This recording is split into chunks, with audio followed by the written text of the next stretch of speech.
ennaku zino ng'akamwenyu tekakuva ku matama. Anti nafuna abantu abatuufu mu by'ettaka n'amayumba. Yosam Properties.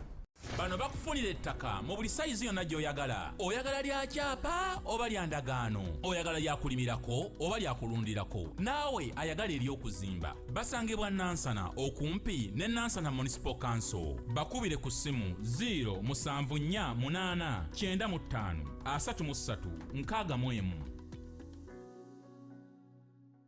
Hello everyone, my name is Sammy K.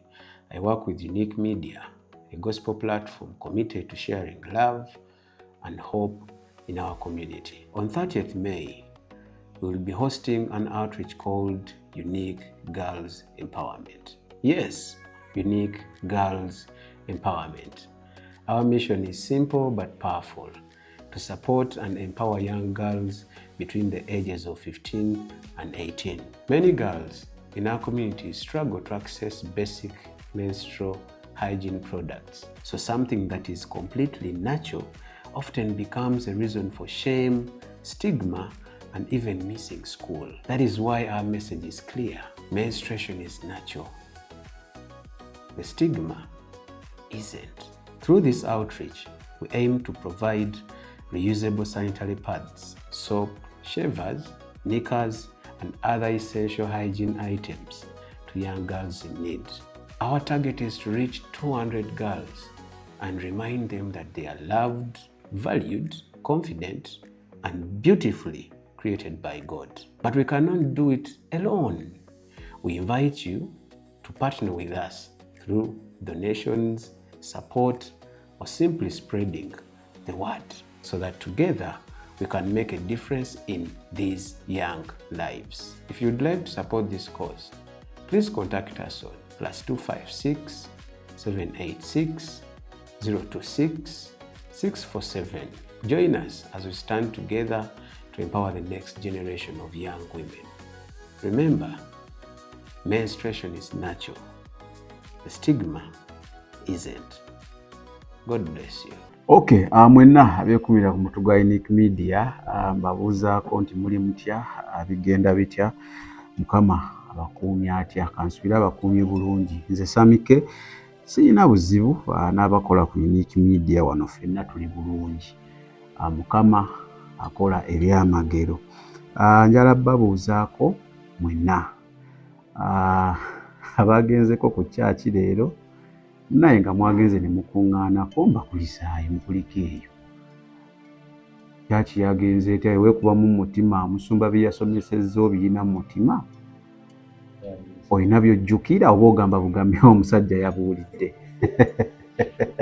Osobola okwetunulamu n'oba nga ate okola ki? Weekubamu ttooki.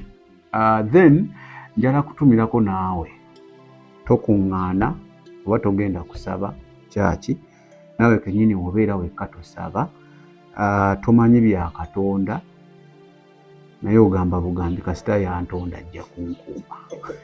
Yannange, Mukama alina ekizibu. Kubanga omusajja agenda n'ayimba ani ayinza otuula mu ntebe ye n'agamba nze ne mmalamba Katonda ne ntuulako mu ntebe ye. Yayogera baba abatasala, naye nange Sammy ne ntuula mu ntebe eyo, banaye sigisobola. Sigisobola. Naye njala kujjukiza ggwe ali mu kategori ey'okubiri gye njogeddeko nti kyokola kikyamu. Kyokola kikyamu, manya nti waliwo eyakutonda, waliwo akuwa omukka ogogossa gy'otamanyi gye guva. Kuba singa wali omanyi gye guva, sisitawo oba brother oba kitaawo eyafa ng'afiriddeko okisigeni, wandibadde omugulirayo oba wandibadde ogumuwa. So mbasaba ffenna tutegeere nti Katonda gy'ali era akola. Njala bajjukiza bannaaye, wiiki eno weggwaako, wiiki eri ye charity oba outreach yaffe. Nali wano ne brother Jeremiah, amazima gali nti nkyetaaga knickers, era twakinnyonnyola bulungi, senkadde z'okooye wabula empya. Tulina okulaba abaana 2, ekitono nnyo twetaaga nikaazi 4, kubanga buli mwana twagala mmuwa mmeka 2. Saawe tuli mbadde nsaba kosi n'obulalalala nga womanyi mba mugenda mu outreach, wabawo obugwagwamu obwetaaga naye okusingira ddala ku bye twagala okutwala tukyalinyaawo, wakyatutawanyaamu at the moment. So gwe wenna ali eyo ng'osobola okubeera ng'otuyamba, tuyambe. Tulina bingi bye tugenda kwogera, sirina bingi bye ngenda kwongerako kubanga mbyogedde byonna. So tuyambe, oyimire naffe. Nina mukwano gwange bamuyita Toby Innocent, abasinga bamumanyi nga Dr. T. Amale. Yakoze obubaka obwa eddiini, religion y'eddiini versus salvation, n'agitemaatema. Naye ng'ebintu by'ayogera bw'oba tomumanyi ng'omuntu obeera surprised. Era nyina mukwano gwange yankubidde n'aŋŋamba, omusajja nga byayogera bintu bya makulu nnyo byo bye twogera, ng'ali surprised ate nga simunenya kubanga on a personal basis tamanyi muntu ono. Ka vidiyo ndaba nkateekako olabe byayogedde, kati oweeyingemu kuba mbadde kimanyi naawe omujajinga.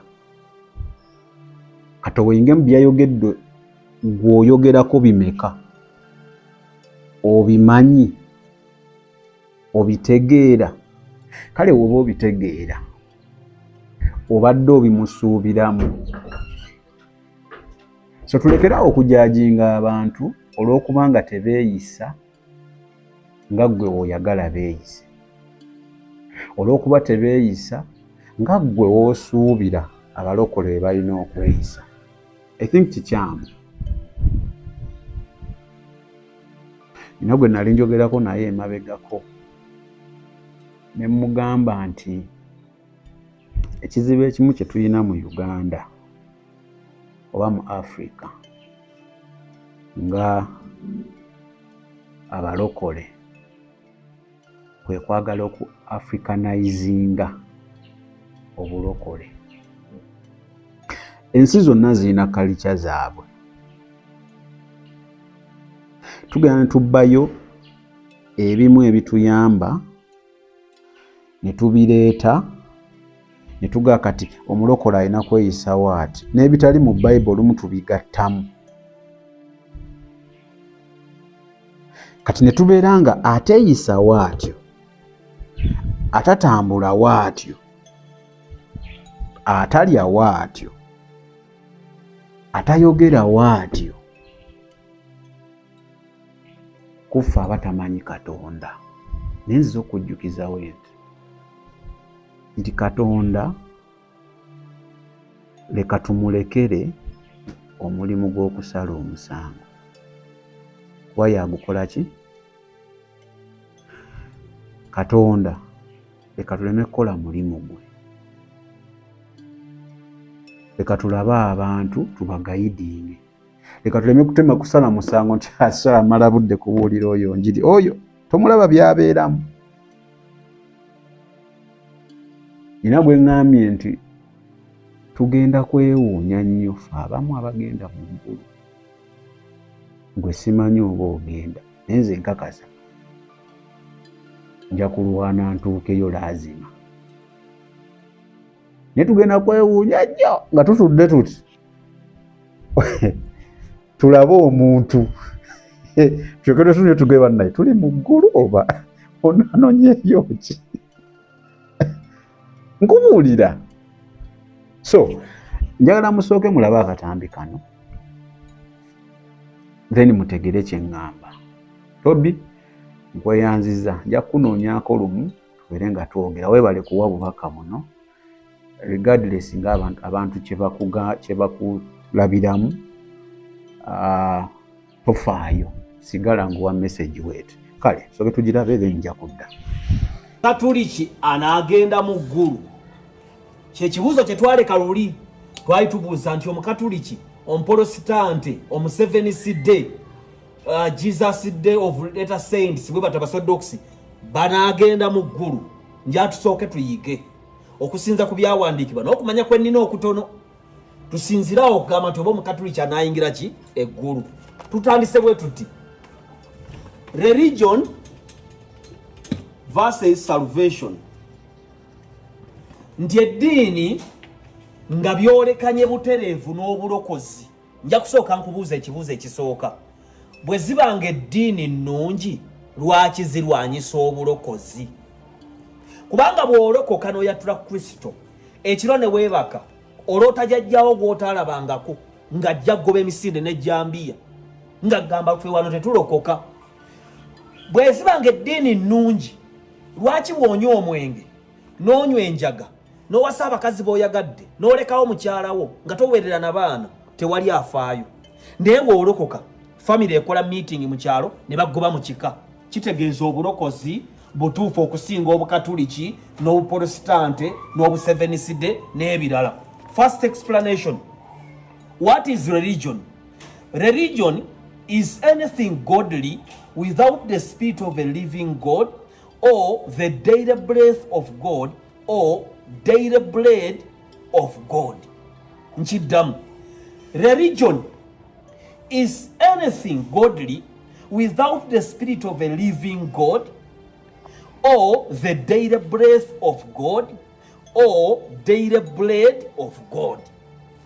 Mulimu ebigambo bibino nti eddiini kyekintu ekirabika ng'ekyobwakatonda wabula nga tekiriimu mwoyo mutukuvu oba omukka gwa katonda ogwa buli lunaku gwakisiza kisobole okubeera ekiramu, oba ekitafuna mugaati ogwa buli lunaku ng'essaala bwe tugamba tuwe emmere yaffe, give us our daily bread, oba nga tekirina mukka gwa bwakatonda nga kiri awo kiri static nga kiri stunted. Walolako abaana abaakono omwana n'aziŋŋama nolaba akaana ka myaka 12 nga kali mu P6 nenga kaziŋŋama bwe kati kitegeeza tekaalya mmere tekayonka. Kati eddiini teyonka, eddiini tefuna mukka gwa bwakatonda ogwa buli lunaku kubanga ekigambo kya katonda kya buli lunaku.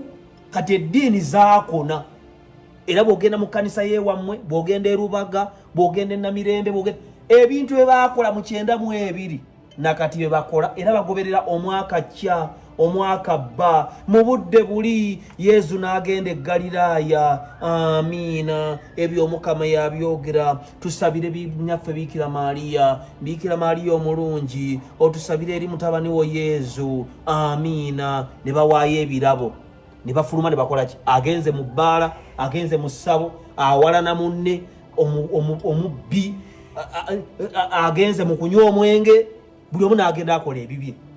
Tandise bwe tuti example mbagambye nti religion mu katonda owa ddala ow'amazima teweerabira kigambo bread, omugaati. Yesu yabagamba nti n'ekyokulya kyendya kye mutamanyi. Bwe tugenda byawandiikibwa katonda yasuulanga omugaati gye bayita emmaanu, era Musa ne bamugamba nti abantu abo bagambe balondenga emmaanu buli lunaku, wabula olunaku olwokutaano balonde emirundi 2 kubanga olw'omukaaga tebajja kulonda, ejja kuba Sabbaato.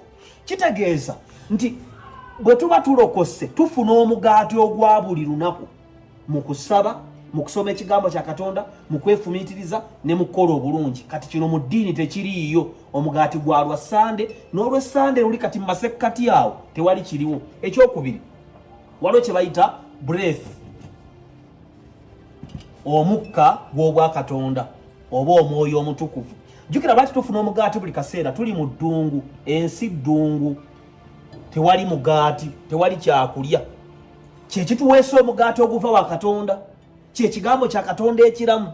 munsi abantu bawemula otega TikTok abantu batinkudde olutalo bewemula beetyobola ate no nga baali ba mikwano ogenda okulaba simanya Luwiraid atwalidde sengasidi n'agira n'agamba Junior Musiazi ne baseka ne bewemula ne beevuma ne beetyobola ne bakunama kati Katonda kyava tusindikira omugaato gwa buli lunaku n'omwoyo we bino ne bituwa obulamu tukyayiga eddiini n'obulokozi njawulo ebiruddawo naawe weeyawuliremu osigale mu Katuliki oba Oprotestant oba Obuseventh oba Obusodoksi oba yonna gy'osabira ng'otegeeredde ddala amazima waliwo abagamba mbu sisobola kulokokera mu ddiini yange.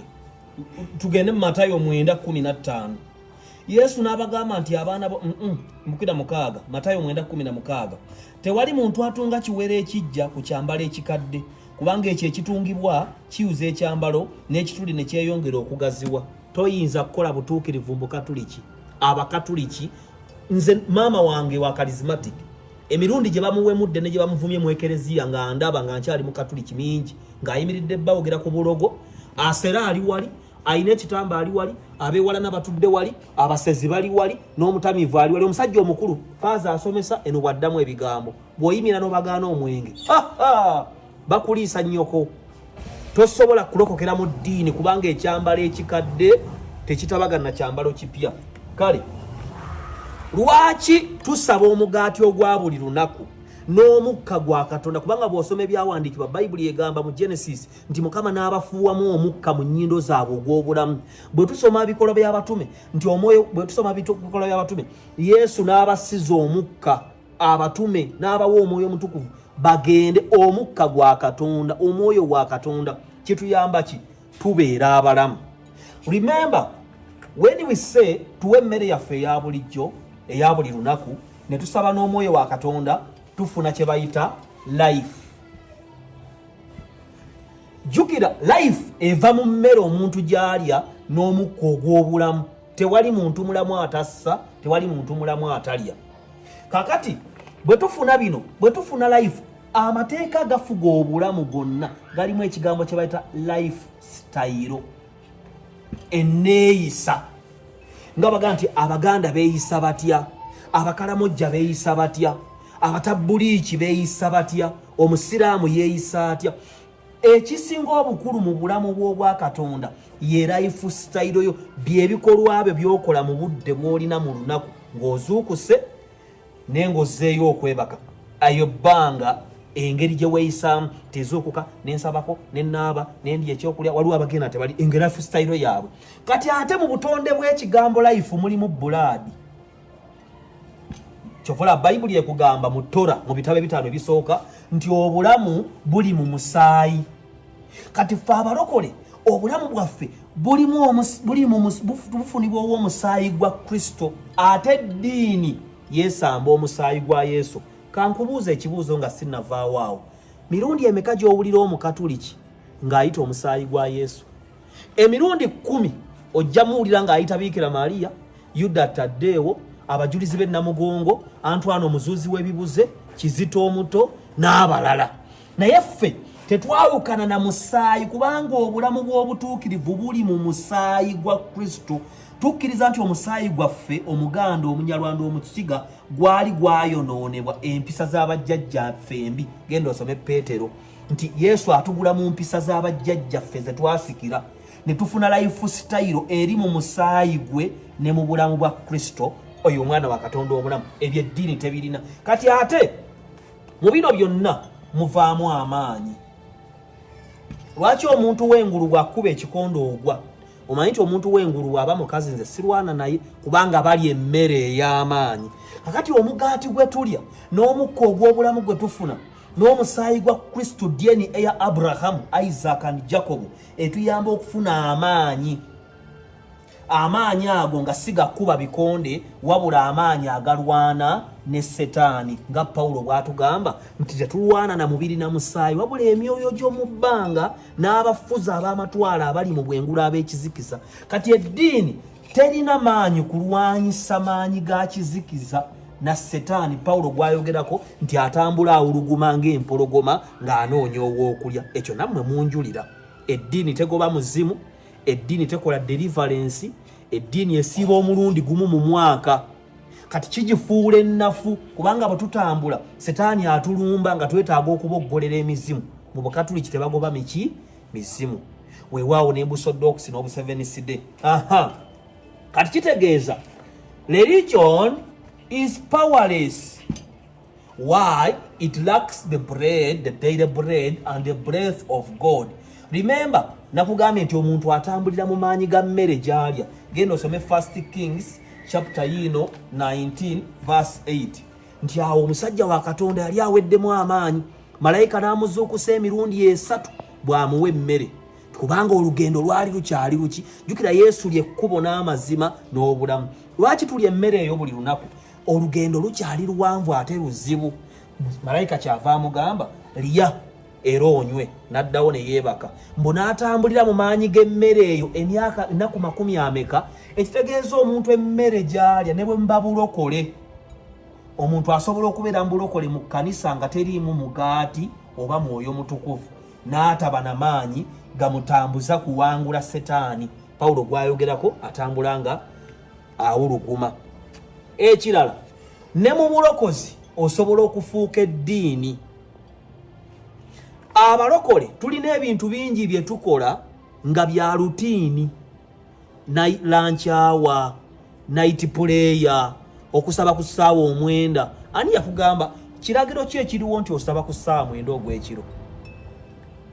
Era byonna ddiini yabireeta kubanga Abaroma baayawulamu, Obukatuliki bwayawulamu essaawa ebitundu 4. Abaroma baayawulamu essaawa ebitundu 4, olunaku ebitundu 4. Abayudaaya ne baawulamu ebitundu bimeka? 3. Kati olw'okuba Abaroma baalina omukono ogw'amaanyi ogufuga, olunaku ne balwawulamu ebitundu 4 ne bifuga. Ngera bw'olaba kalenda be bafuga, kalenda ya Guligole gye tutambulirako n'olunaku. Kati mu kitundu ekirala mwe mugwa essaawa ey'omwenda ogw'ekiro mwe baba bagambira mbu Katonda wabaalabira ennyo. Nedda. Kati sitaani mwewuunyiseeko leero osabe essaawa 3 ez'okumakya. Kubanga bw'onaasigala ng'okikola kijja kufuuka eddiini. N'emmandwa z'ewammwe zigenda kugamba nti Nassejje wuuyo afukamidde ku ssaba tumulumbe. Buli wokola ekintu ekitaliimu mwoyo mutukuvu nti nze nsiiba buli wakubiri kisobola okubeera ekirungi, naye omwoyo agenda akiggwamu. Kati siiba ku Mmande. Nze nyinza ze sisaba ku ssaawa ya 9 bagambye sisaba. Kati wano buno obudde sitaani tasobola kunnumba Katonda kati yeebase. Bagamba ku ssaawa 7 ogw'ekiro Katonda aba yeebase ng'atamidde. N'ekiri si kirungi kuba si kibi kiri bibiriko, naye kifuuka eddiini. Twewale okusoma Bayibuli kusobola okufuuka eddiini. Osanga Omukatuliki akutte akatabo ka Noveena atambula mu kkubo, akutte essapule ali ng'omulalu yenna. Osanga omulokole ali ku mulimo, ali ababosi b'olimu basamize balogo. Kati ng'asomera gundi ku bukedde, ku ddogeriri ku bukedde, ng'asomera Bayibuli ku bukedde. Bayinza n'obutamanya nti ndi mulokole. Si buli budde nti nina kubalaga nti ndi mulokole. Olwo nzija ne nkulaga nti ndi mulokole, olwo nkulaga otunza lumanya nti ndi mulokole. Lwaki twewala eddiini n'osanga omuntu akutte essapule mu kkubo, osanga omulokole ali mu kusaba. Banne bali wali bakola si balokole, abamu basamiza, abamu basevensidde, abamu bakya, abamu basiraamu, ali wali mbu yeefuula asaba. Waliwo lwe bampa emmere n'ensabira mu mutima gwange abaliwo singa naaga nti mu linnya lya Yesu kijja beesittaza batandika okunkutukako. Naye nga maaso eyo bajja kumanya nti ndi mulokole, ne si buli kaseera nti abantu olinokola ki kireme okufuuka eddiini. Kyekyo bannaffe abasevensidde ekyabakwata. Bannange ne bw'omukuba weebale, ne bw'omubba Mukama. Kati lwaki banne simanyi kumanya pozinga naffe abasevensidde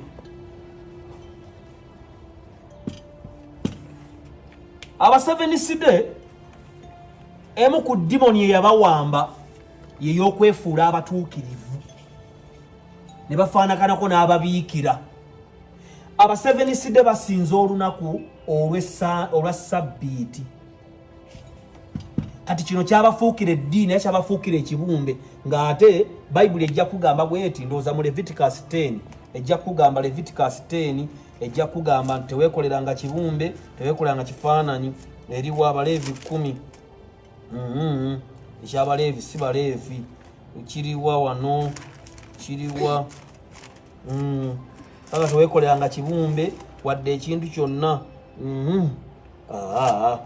nja kinoonya ekyawandiikibwa ekyo teweekoleranga kibumbe wadde omuntu buli waakola ekibumbe n'abaako ekintu kyayimusa ekimu n'atandika kitwala ng'ekikulu ennyo. aba Seventh Day tebakuliriza Yesu Kristo nannyini sabbiiti, bakuliriza sabbiiti. Era bagamba sabbiiti bannange sabbaato ne batambula ng'abatuukirivu ennyo. Era omu Seventh Day omulaba ne ku mirimu eyo ne ku masomero omulaba nga yeefuula omulungi ennyo bannange. Obutuukirivu tebuva mu kwewombeeka. Kyokka era obutuukirivu era humbleness. Now it's one of the elements of righteousness and humbleness. Naate obutuukirivu bwonna tebukolebwa bannange oyo anti lwaki gundi omugonvu anti mu Seventh Day. There is a demon of self-righteousness and worshipping idols.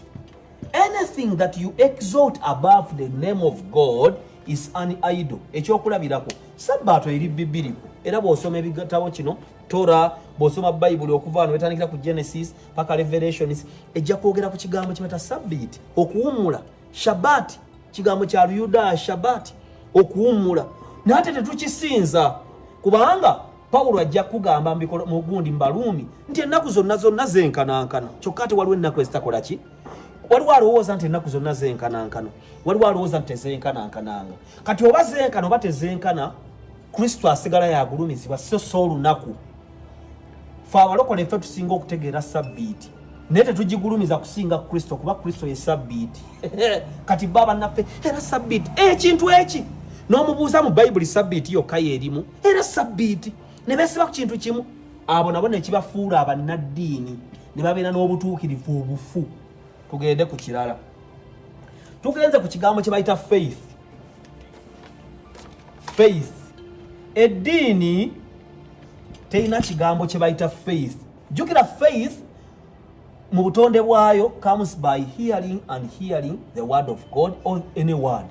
Nupo eyinza okuba yakusomesa ebyekisiru Museveni agenda n'owemula abantu eno faith n'okkiriza mu kyagula eno faith yo gye wafuna mu bannabyabufuzi oba NRM oba jjajjaawo gye wafuna mu jjajjaawo. Naye ku faith y'obwakatonda ejja okwogerwako mu Hebrews 11, faith mwe muli hope, mwe muli assurance, mwe muli expectation, mwe muli confidence, mwe muli belief, mwe muli trust. Byonna biva mu kigambo faith. Kakati faith eno obuzibu bwayo kasita omala okuwulira n'otakola ebeera nfu.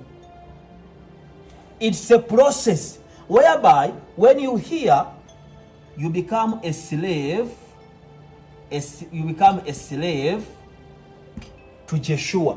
Kasita owulira ekigambo kya Katonda kikusibirawo emiguwa nga Pawulo bw'agamba nti nze ndi muddu wa kigambo kya Katonda, ndi musibe wa Kristo. Kikusiba enjegere. Kakati n'otandika okuwuliriza byekigamba n'ofuuka servant. Kakati servant eno kitegeeza olina service gy'okola mu bwakabaka bwa Katonda. Gino mirimu bye bayita works, ebikolwa. Era eno yettabaaza gy'ojja okusanga mu Bagalatiya 5:22. Ebikolwa eby'omubiri n'eby'omwoyo. Osaavinga, olina emirimu gy'okola mu yeekaalu ne mu bwakabaka bwa Katonda, then n'ofuuka saani. Era no process, you have been a slave to the devil, then you are slave to Jeshua, you become a servant. Servant kasitona akujja mbwa slave akutuuma erinnya akussaako obulambe. Kati ebyo byonna abakatuliki baabyonoona n'amaddiini mu process y'okuva mu buddu. Jjukira bw'obeera muddu oli aba yakuwummula okutu, yakuteekako enjegere, Yesu Kristo n'ajja n'omusaayi gwe n'amaanyi ag'omwoyo omutukuvu n'akusumula ku njegere nti amafuta gakutula ekikoligo n'ovaako ekikoligo. Kati naye n'akwambaza engoye empya n'asooka akunaaza, kwe kubatizibwa. Omukatuliki kubatizibwa kwali kwakunnyika n'akukyusa, ye n'akuyiwa mazzi mu kyenyi n'omuzigo gwa kirisima, ennono n'agitta. Kati ono bw'aba akufuula servant n'akuwa n'erinnya. Kyova olaba bw'onaasoma ebyawandiikibwa byonna, Yoswa baamukyusa erinnya, Musa yamukyusa erinnya, Sawulo baamukyusa erinnya, Peter baamukyusa erinnya, Pawulo. Abantu bangi mu Bayibuli bakyusa amannya. Lwaki? Bave mu amannya gategeeza destiny and purpose. Kati Katonda bw'aba akwinamu purpose ng'agala okujja mbuddu ng'akufuula omuweereza we, akukyusa amannya.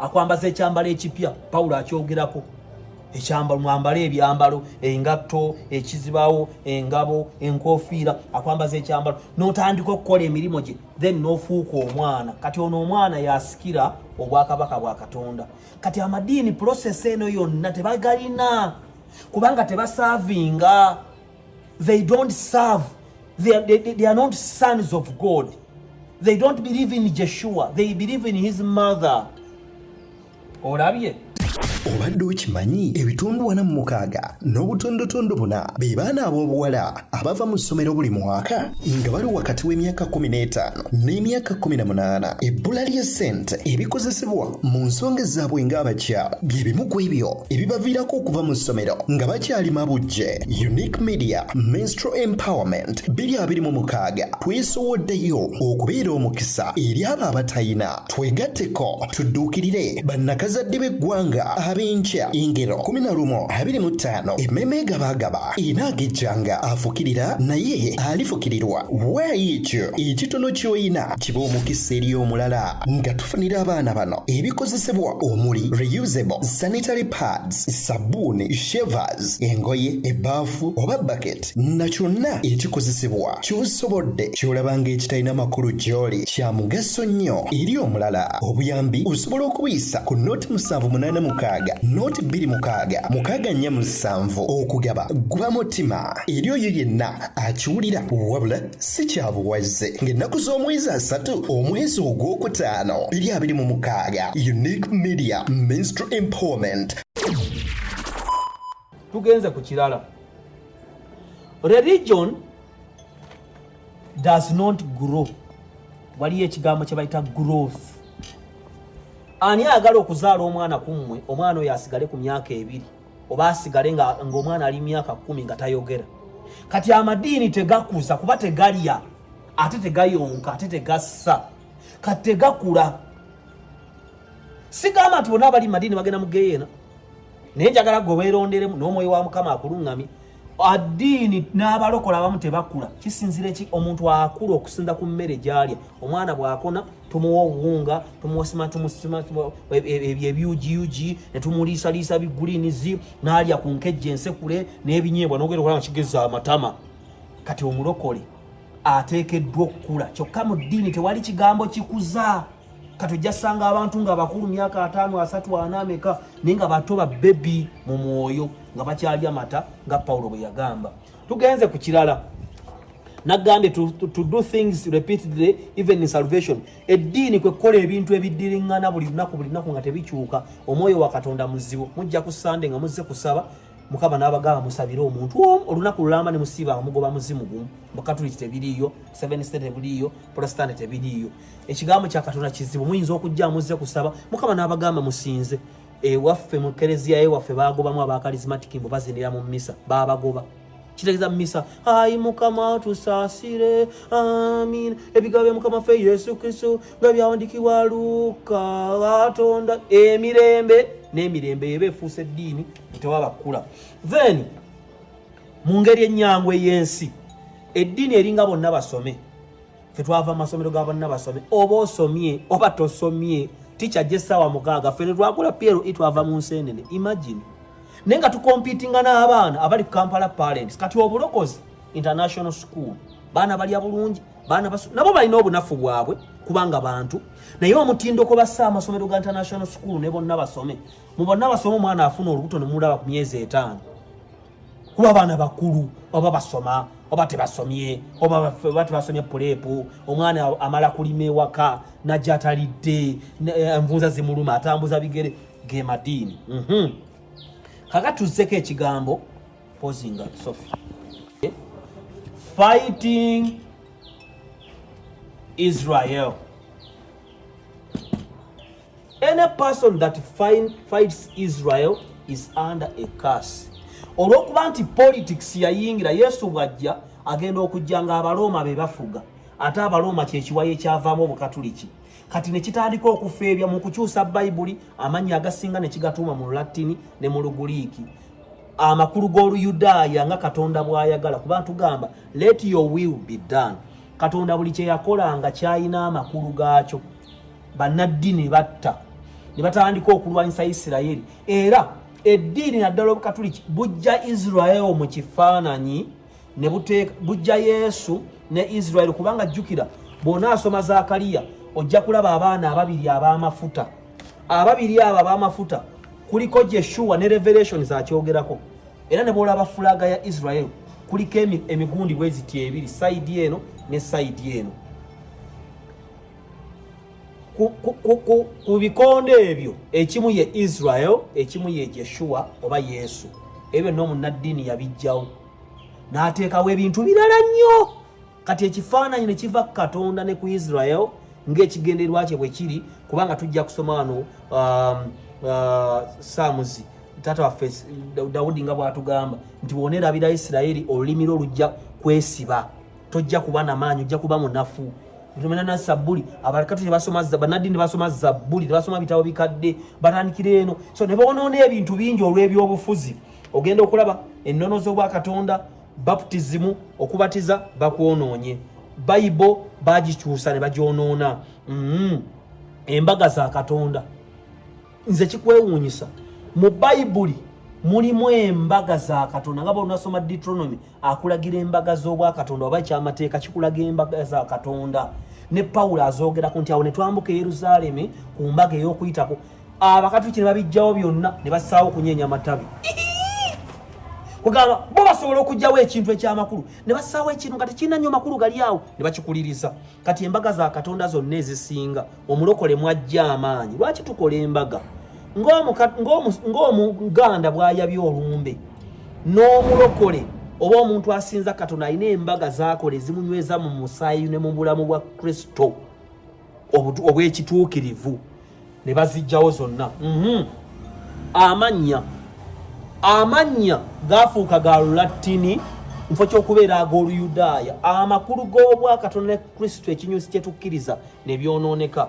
Times kalenda mwabasaba essaawa ey'omwenda nakugamba nti olunaku, a day was divided by 4 times by the Romans, 3 times by the Jews.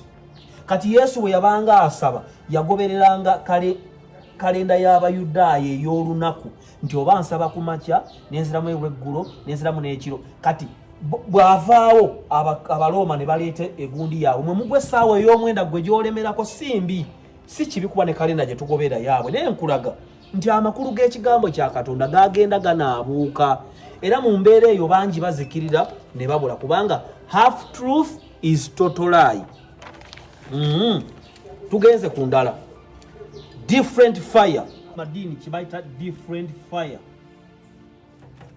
Different fire. Jukira buli Katonda kyakola Sitaani akiduplicatinga. Bali Moses bwe yakola omusota ne bakola omusota, bwe yakola ebikere ne bakola ebikere. Nankubadde Katonda waffe muliro, ne Setaani alina omuliro. Era Setaani alina ebintu byakola nga biringa bya butuukirivu. Kyovulaba yeekweka mu madini n'embulokozi ajja ne abeera awo. Tatya kujja mu kifo kitukuvu. Ojjana kusoma Yobo ekitabo kya Jobu, Setaani yagenda mu ggulu. Ne mu ggulu akola ki? Alina gy'atatuuka naye waliwo waakola ki? Wagenda. N'olwekyo waliwo kye bayita different fire, omuliro omulala nga si gwa Katonda. Genda osomere Leviticus 10 ekyatta abaana ba Alooni kwali kuwaayo omuliro mulala. Ekisooka, buli w'owanyisa omusaalaba n'oguwanyisaamu n'abajulizi n'oguwanyisaamu ne gundi, Pawulo omutume, tusaba Pawulo omutume atuyambe, oleese omuliro omulala. Buli lw'okwata omusaayi gwa Kristo n'ota, kubanga ffe abalokole ekitudifayininga musaayi gwa Kristo, tugulumiza okufa kwa Kristo n'okuzuukira kwe n'okusonyiwa kw'ebibi okuli mu musaayi ne mu mwana gw'endiga. Mu ddiini tebiriiyo. Sabbath yandibadde nnungi, naye wakyefuuka omuliro omulala nejjeegwa mu kyawandiikibwa ekiri mu Ekiriziya 6:10 oba omubuulizi 10 nti ekigambo kino kirungi era kiriko amafuta naye gaguddemu enswera ne goonooneka. Oyinza okunywa ekintu ekirimu enswera. Kati Katonda takyasiima Sabbaato y'aba Seventh Day kubanga yagwamu enswera. Temple of money. waliwo yeekaalu oba okuwaayo kwe tuwaayo mu byawandiikibwa kibu kya 10 kugaba nsigo waliwo okuwaayo mu Isirayiri waliwo okubikkako okutangirira waliyo ekibereberye kati bo baabijjawo bakola ekintu ekikuwaayo ne bazingazinga obw'olukumi bannaddiini ne bawaayo kati kitegeeza ennono y'okuwaayo nayo ne yeekaalu y'ebyensimbi neefa ng'ate bayibuli ega tojjanga mu maaso gange nti sinza Mukama honor the Lord with all your na buli kimu ekikyo era ng'abantu abalokole tukkiriza tuteekeddwa okuwa Katonda n'omutima omusanyufu ewaffe baasala endobolo ya 12 n'ebalema ekyo tebakikola ebibumbe bw'osoma Leviticus 26 olulimi olusooka ojja ssangawo Leviticus oba eky'Abaleevi 26 olunyiri olusooka teweekoleranga bibumbe kyenadde mbagambe teweekoleranga bibumbe baganda bange abandaba waliwo bannaffe abafukamira ng'ekibumbe ekinene kiri awo ne bakisaba era ne bawolereza ekintu okukola ebintu ebitali bibiriko ebintu bingi ebikolebwa mu madiini nga bw'omubuuza nti bayibuli yiino gindake okuva wano ewasooka paka ewasemba puligatooli eriwa takubuulira Bikira Maria omusinza kuliwa takubuulira okwenenyeza faaza ebibi kuliwa takubuulira okubatiza kw'omukyenyi kuliwa takubuulira kati kitegeeza bayibuli egamba nti atoola ku bigambo bino bw'onaasoma Revelation nti atoola ku bigambo bino baabikende oba abyongerako afune ebibonoobono byonna ebiri mu kitabo kino kati kitegeeza munnaddiini ajja kufuna ebibonoobono bingi kubanga either atoolako oba ayongerako displacing the lights kati Katonda gwe tusinza Katonda w'ebyaka ojja musomako mu Revelations 1 oba okubikkulirwa nti Katonda atula mikondo by'ettabaaza era bw'osoma ekitabo ekikulaga nti mu ggulu tewajja kubeera ttabaaza wadde enjuba ekitangaala kya Katonda kyekyaka kakati tulina ettabaaza enkulu mu byawandiikibwa ne mu buwangwa bw'Abayudaaya ettabaaza ezo nzoogera buli lunaku yasooka Isaiah 11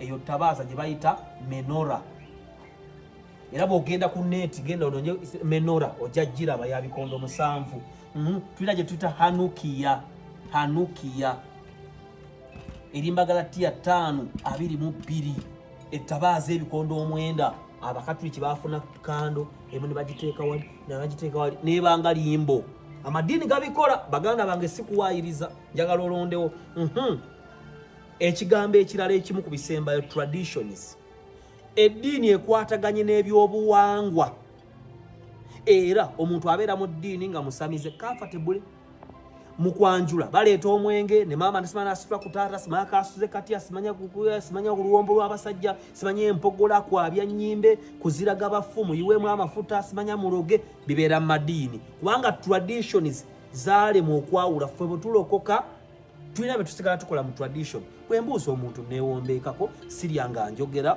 bwe tugenda okwanjula tugeze oli aleesa omwami abazadde tubawe kanzu yaabwe ne tubawe omutwalo gwabwe ne tuwaayo mwenge tetugatta traditions waliwo bye twagaana tetusamira twabya nnyimbe tetuzimba masiro nedda tetuyingira mu masiro genda kulaba bakabaka abaafa nedda tulina kabaka omu ye Yesu Kristo ate gyali mulamu atudde ku Namulondo enjeni n'olwekyo obwakabaka obuwango bwa Abrahamu Isaac ne Jacob ne tubugobawo ne tusaawo traditions zaffe Abanyolo Abaganda Abasoga era eddiini teyawukana naki na buwangwa kati ate ng'obuwangwa bulimu omusoto omuzibu gwotalabanga nako emmere bw'oba ogifu mwana wange Sophie omusajja wamba mugenda okwebaka kano kateekemu sekkoteka muteekeyo bakatuliki nno ne mukwaya bayimba ne balina sekkoteka ng'omusajja bamukoteka alimu okukola ki ebirabo ebyo ebintu weebi tebitalina makulu half truth is total lie nankubadde mu ddiini waliyo amazima naye ga kitundu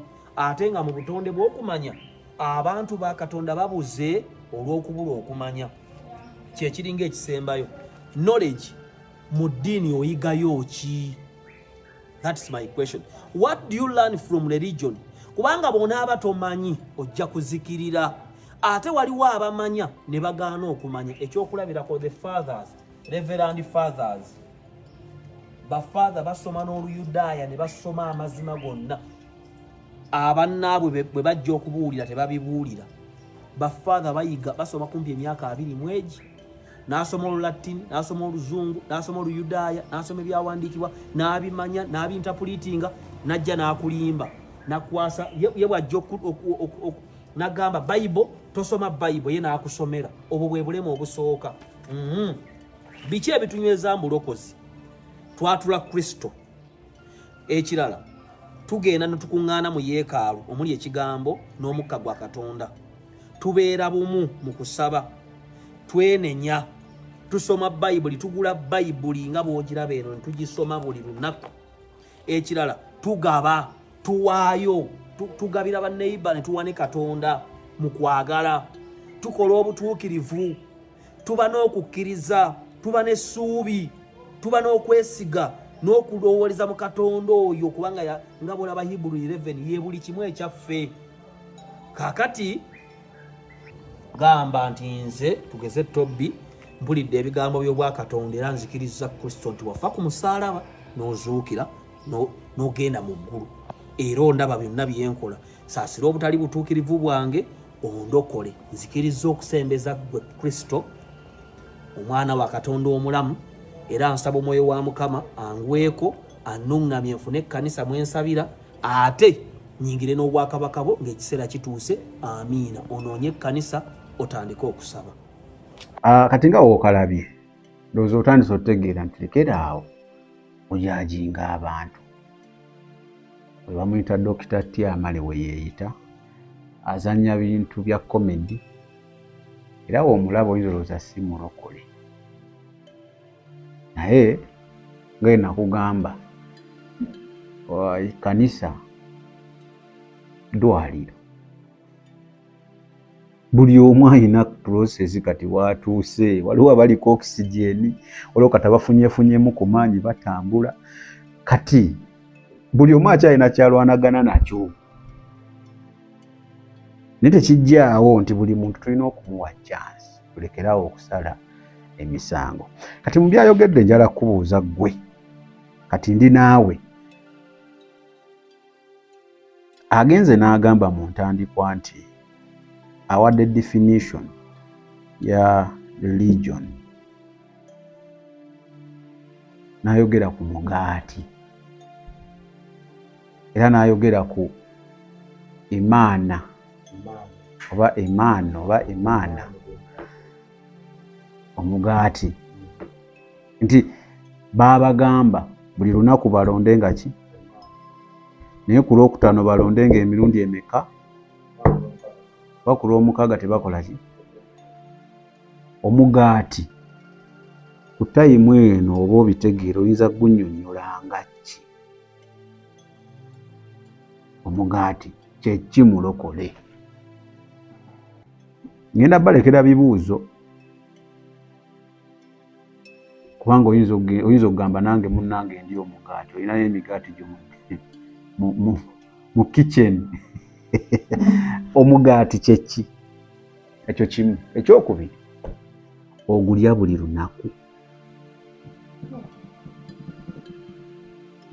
Mbuuza bibuuzo bannange, kubanga bali yabagamba mulonde buli ki lunaku, n'abagamba ku Lwokutaano mulonde emirundi emeka, lwa nsonga ku Saturday tegijja kukola ki? Sabbath, si kyo? Kitegeeza yalabaga mulonde ogumu mugulye leero, omulala gwa nkya gwoli mulokole. Omugaati ogulya buli lunaku, oba naawe olina nnaku z'olinda, because oba olina nnaku z'olinda tonnavaayo mu religion, okyaliyo. Kyekyo manze nsaba buli kasa ku Sande ngenda n'ensaba, okyali musibe, kiweddemu. Nze sisala musango, era size sala musango. Mbuuza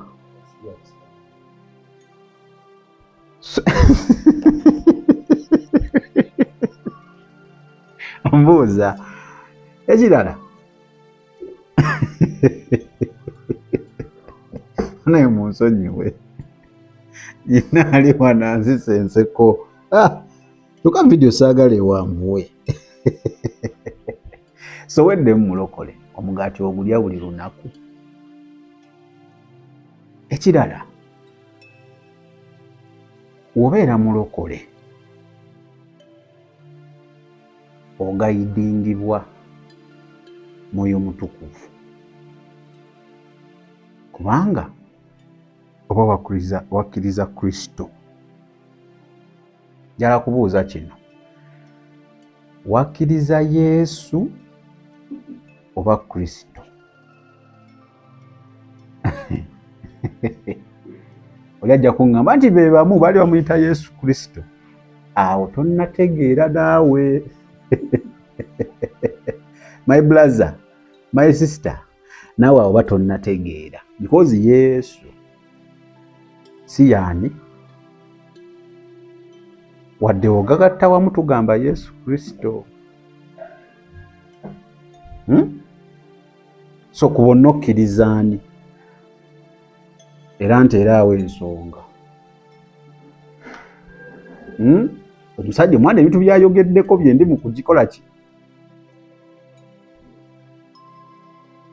Okutemaatema. Njala kubuuza ekirala, kibuuzo just nti gwe weetunuulira mu ddiini gye wavaamu n'eno gye wadda y'ogamba nti mu bulokole mu kkanisa gy'osabira, engeri gye mutambuzaamu emirimu eyo gy'okuŋŋaanira waliwo enjawulo?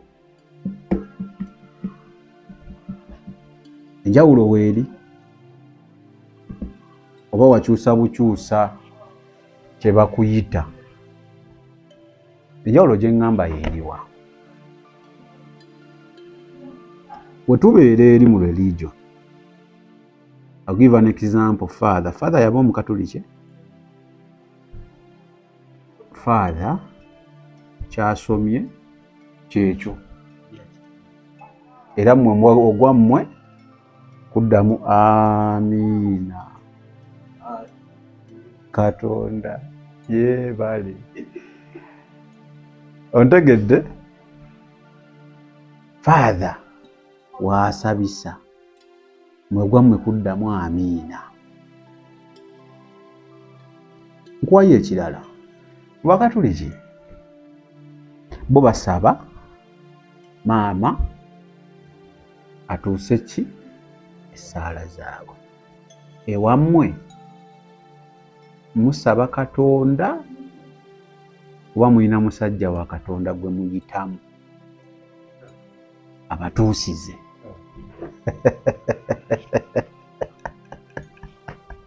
Ngenze